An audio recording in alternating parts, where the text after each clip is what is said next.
portion. We have 3 more excellent speakers. So our next speaker is Aman Kapur, and he is being evaluated by Adrian Scott. So if I could ask Adrian to please read his objectives. Warren is speaking from the Communicator Project number 4, How to Say It. His objectives are select the right words and sentence structure to communicate your ideas clearly, accurately, and vividly. Use rhetorical devices to enhance and emphasize ideas. Eliminate jargon and unnecessary words. Use correct grammar, and his timing is 5 to 7 minutes. Wonderful. If I could ask our timekeeper, 5, 6, and 7 minutes. Perfect. When I asked Aman about promises, Aman's reply was, promises are made to others. However, most importantly, promises are made to your own self.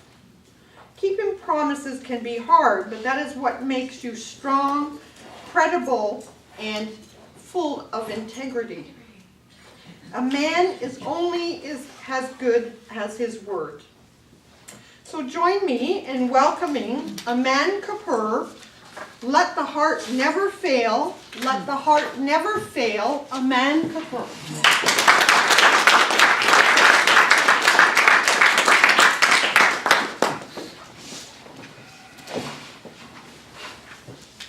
Madam Toastmaster, fellow Toastmasters, and honorable guests. It was around 4 in the afternoon on the 28th of August of many moons ago that he returned from work for the very last time. His shoulders were drooped, his face was flushed, his body was heavy, and he was exhausted. He had had a terrible day at work, a serious argument with his business partners over a loss of a huge contract. His family, which comprised of his wife, his 2 daughters, and a year-old son, were delighted to see him home after work early that day. His son, in fact, jumped out of his crib in excitement to reach out to him because he wanted to play with his father. His daughters and his wife apparently were sensing a concern. They were seeing that he was in distress and his pain was increasing. He started to pace briskly from one end to the room to the other, from one to the other, and he was beginning to get breathless. Suddenly he stopped, left the room, rushed out to the balcony, took deep breaths, and came back. When he got back, in a few moments, the pressure and the tension in the room increased dramatically because he was complaining of an acute pain in his chest. His breathlessness had deteriorated and he was getting a sinking sensation. One of his daughters rushed in a state of panic to the kitchen to get him a glass of lemonade, which apparently could not reach his lips. The family doctor did arrive, he did, but it was a little late in the day where he announced his ineffectiveness. Fellow Toastmasters, that 1-year-old son stands in front of you today. My father passed away of a heart attack that very afternoon. His untimely death has been a source of major grief for me and my family. I truly believe that when he left, we needed him the most.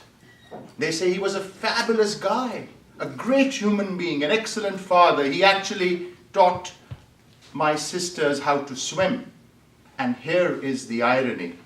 Since I got deprived of his fatherhood, I only learned how to swim much later in my life. Fellow Toastmasters, those were the years.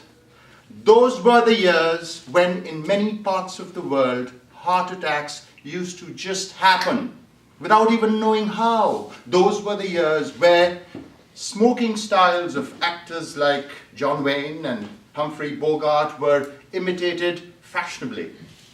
Those were the years where there weren't many gyms around, where food was consumed simply because it was sumptuous and tasty, with no nutritive value. Those were the years also when there was an absolute rapid growth in capitalism in many parts of the world, and with that growth in capitalism came a lot of pain, a lot of stress, which perhaps was unmanageable for a lot of people.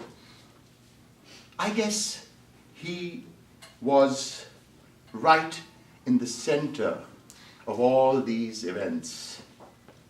And these events actually became his circumstances. And in the process of trying to make his dreams come true, he lost the biggest gift of life. If I was to ask a question, what has changed ever since? What is our world looking like around us now?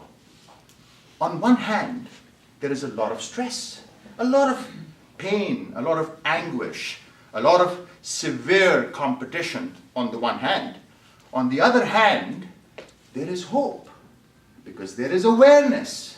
People know how to stay healthy. People know about yoga, about meditation, about eating right, smoking, and which is why statistically people, at least in Canada, survive, most people survive their first heart attack.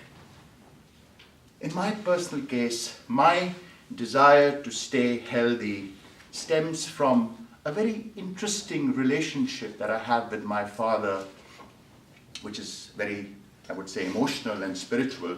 And I feel that I am kind of connected to him, and he is looking at me from the heavens above, and he's kind of guiding me, and he is sort of telling me what to do. And in that lies my promise to him.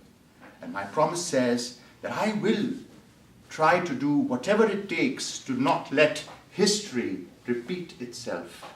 I will do whatever it takes to be a good father, at least swim with my sons. And in that promise lies my conviction.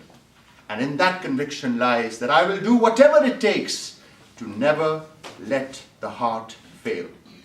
Madam Toastmaster.